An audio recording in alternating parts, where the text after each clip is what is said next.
Thompson from Lowestoft Holden now, and this is a quick presentation demonstration of some of the projects we've been involved in, which we're hoping will bring local history to a wider audience. We're using digital online websites to actually tell stories, but in a more compelling way, and actually linking information, also using it as a chance to work out how we make sure these websites are going to be available in decades to come and be available for future generations. So we're trying to do all of these different things, and we're hoping that some of the things we're doing will be good templates for other towns and cities. So that's one of the reasons for sharing it. But if we start with our first project, which also, as I say, many of our projects start on the basis of wouldn't it be great if? So we were asked to produce a small local website which had the job of promoting the local businesses in the high street. So we came up with a list of businesses, but we then started to think, wouldn't it be great if we actually took a picture of each business, the shop fronts, and actually worked out a way in which we could put them next to each other horizontally. So you got a sense of walking up the high street virtually. So with that idea, we came up with this, which is near the precinct in Lowestoft, walking up the high street. And if we click on any particular building, it shows us details of that shop. So in this case, this is Arts and Craft in Wood. So we've got the details of the shop, link to their website. And as I say, we felt that that did a great job. So if we now go back,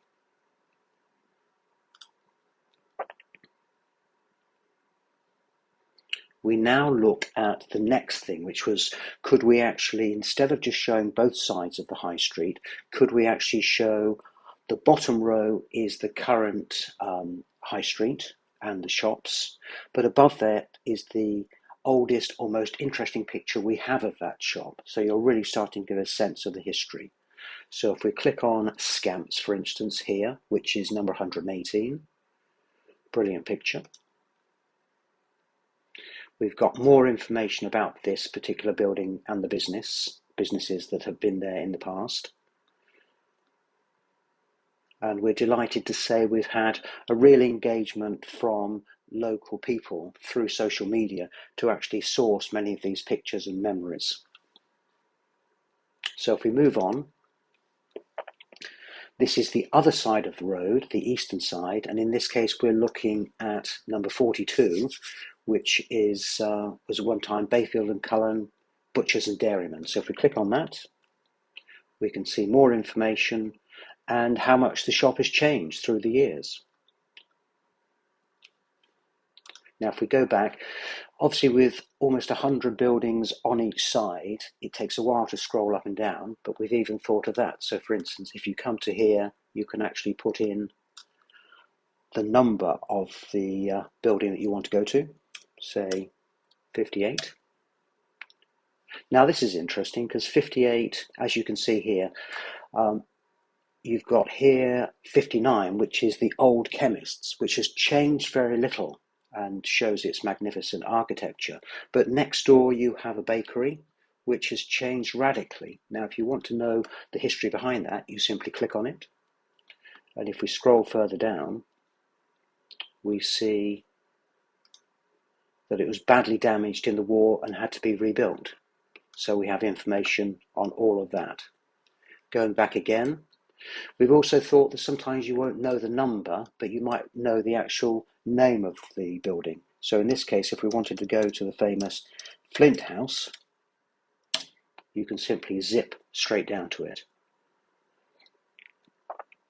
So we think we found a compelling way of people being able to explore different streets, and there's no reason why, having done this, it can't be a template for other organisations, other towns, and other streets, even in Lowestoft.